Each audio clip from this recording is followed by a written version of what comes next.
ازيكم يا جماعة عاملين ايه؟ النهاردة هنتكلم عن أهمية تقبل الفشل كجزء من رحلة نجاحنا. كلنا في حياتنا بنعدي بمواقف، منها الحلو ومنها الوحش، وفي أوقات بنحس إن الدنيا وقفت لما بنفشل في حاجة. بس الحقيقة إن الفشل ده مش نهاية المطاف، ده بالعكس خطوة مهمة في طريق النجاح. النهاردة هنتكلم عن ليه لازم نتقبل الفشل، وإزاي ده بيخلينا أقرب وأقوى للي بنحلم بيه. في الفشل أحسن معلم، يقال كده والله، يعني هو دي حقيقة إن الفشل أحسن معلم. لما بتفشل في حاجة، ده مش معناه إنك أنت مش شاطر. ده معناه إنك أنت لسه بتتعلم تعمل الحاجة إزاي صح بعد كده. يعني مثلا توماس أديسون اللي فشل مئات المرات قبل ما يخترع المصباح الكهربائي، كل مرة كان بيقول ما فشلتش، أنا بس عرفت طريقة مش شغالة. هنتكلم دلوقتي عن حاجة تانية مهمة، اللي هو اوعى تخاف. أكبر عائق في حياتنا هو خوفنا من الفشل.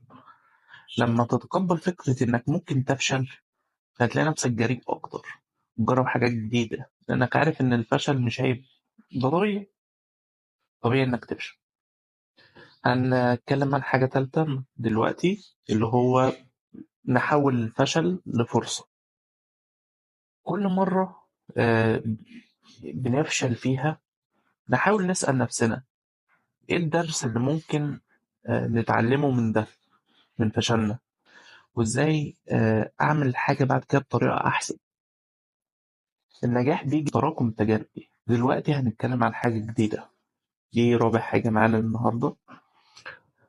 الفشل بيقويك. كل مرة بتقع فيها وبتقوم، بتلاقي نفسك أقوى. زي ما بيقولوا اللي ما يكسركش بيقويك. الفشل بيعلمك الصبر وبيخليك مستعد أكتر للمستقبل. خامس حاجة النهاردة هنتكلم عليها، قصص ناس نجحت بعد الفشل. ستيف جوبز اتطرد من الشركة اللي أسسها بنفسه، بس رجع وخلاها أكبر شركة في العالم. مايكل جوردن لاعب السلة المشهور كان بيقول أنا فشلت كتير كتير كتير، بس عشان كده نجحت. آخر حاجة هنتكلم فيها النهاردة عشان ما أطولش عليكم، الفشل مش آخر الدنيا، بالعكس هو بداية جديدة. لما تتقبل الفشل هتعرف تتعلم وتبني نفسك بشكل أحسن. وافتكر دايما إن الفشل والنجاح ماشيين مع بعض، وكل خطوة بتعديها بتقربك من حلمك.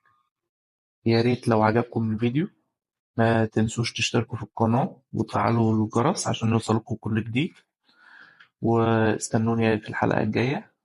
مع السلامة.